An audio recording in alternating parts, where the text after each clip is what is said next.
Ya, baik, pembacaan kita terambil dari Mazmur pasal 23 ayat 1 sampai ayatnya yang ke-6.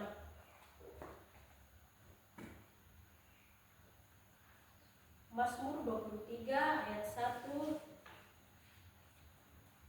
sampai ayatnya yang ke-6.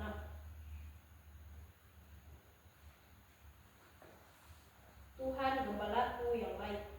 Mazmur Daud.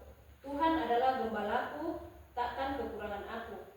Ia memberikan aku di padang yang berumput hijau. Ia membimbing aku ke air yang tenang. Ia menyegarkan jiwaku. Ia menuntun aku di jalan yang benar oleh karena namanya. Sekalipun aku berjalan dalam lembah kekelaman, aku tidak takut bahaya, sebab Engkau besertaku. Gadamu dan tongkatmu itulah yang menghibur aku. Engkau menyediakan hidangan bagiku di hadapan lawanku.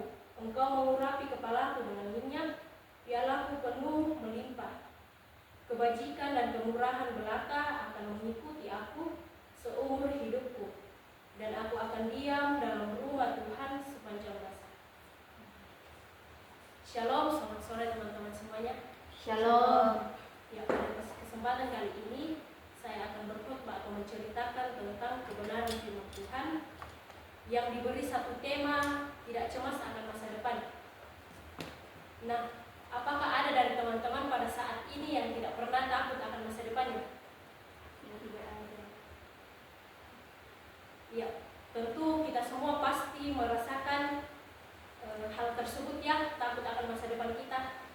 Nah, quarter life crisis atau krisis seperempat abad adalah sebuah istilah yang digunakan kepada seseorang yang terlalu mencemaskan masa depannya. Hal ini banyak dialami oleh orang yang berusia dari 18 sampai 30 tahun, di mana usia ini merupakan usia bagi para pemuda-pemudi. Tentu teman-teman, ini adalah hal yang wajar karena kita tidak akan pernah tahu dengan pasti apa yang akan terjadi nanti, apa yang akan terjadi esok hari.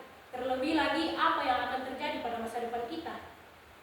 Karena kita tidak mungkin mencemaskan suatu hal yang sudah kita ketahui. Pasti orang-orang cemas karena mereka belum mengetahui apa yang mereka akan alami. Nah, teman-teman, beberapa orang mengatakan bahwa kecemasan itu adalah hal yang sangat wajar dan pasti dialami oleh banyak orang. Nah, pada Mazmur pasal 23 ayat 1 ini sampai ayat yang ke-6 adalah Mazmur yang paling sering dibaca, bahkan dihafal oleh beberapa orang Kristen. Mazmur ini ditulis oleh Daud sebagai penghayatan imannya. Ia yakin bahwa Tuhan adalah gembalanya. Daud menyadari bahwa ia seperti anak domba yang butuh tuntunan dan juga perlindungan. Nah, bagi Daud ketika ia menghadapi bahaya atau takut ataupun kecemasan, ia tidak lagi mencari takut. Mengapa? Karena ia memiliki penyertaan dan perlindungan yang cukup, karena Daud berada di bawah perlindungan dan juga penyertaan Allah. Daud tidak bermaksud bahwa ia tidak memiliki rasa takut atau rasa cemas, tetapi ia yakin ia akan mengatasi bersama-sama dengan Sang Gembala. Sehingga ia mengatakan pada ayatnya yang ke-4, yaitu sekalipun aku berjalan dalam lembah kegelaman, aku tidak akan takut bahaya. Di sini Daud secara terbuka mengakui bahwa ia mengatasi rasa takutnya dengan merenungkan dan memusatkan pandangannya pada tongkat gembalanya, yaitu pada ayatnya yang ke-4 pula yang berbunyi, sebab gadamu dan tongkatmu itulah yang menghibur aku. Ketika Daud mengalami kesengsaraan atau kecemasan, bahkan ketakutan, ia menjadikan semuanya itu pemenang atas rasa itu. Tidak dengan cara lain selain menyerahkan dirinya pada perlindungan Tuhan.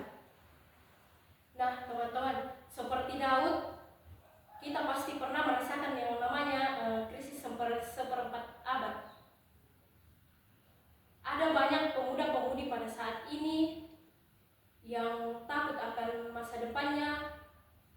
cemas akan masa depannya. Bahkan mereka merasa bingung saat mengambil sebuah keputusan yang terkait dengan masa depannya. Tetapi di sini Mazmur mau mengajarkan kita bahwa Sang Gembala hadir dalam setiap kecemasan kita, ketakutan kita, dan bahkan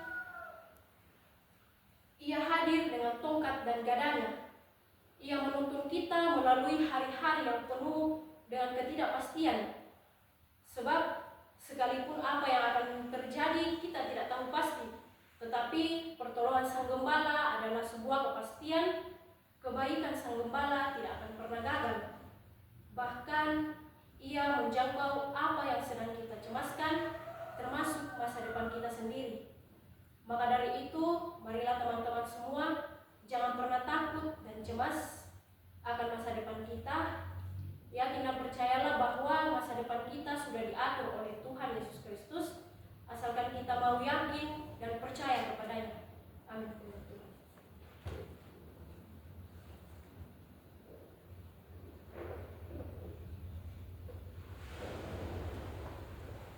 Mari kita berdoa.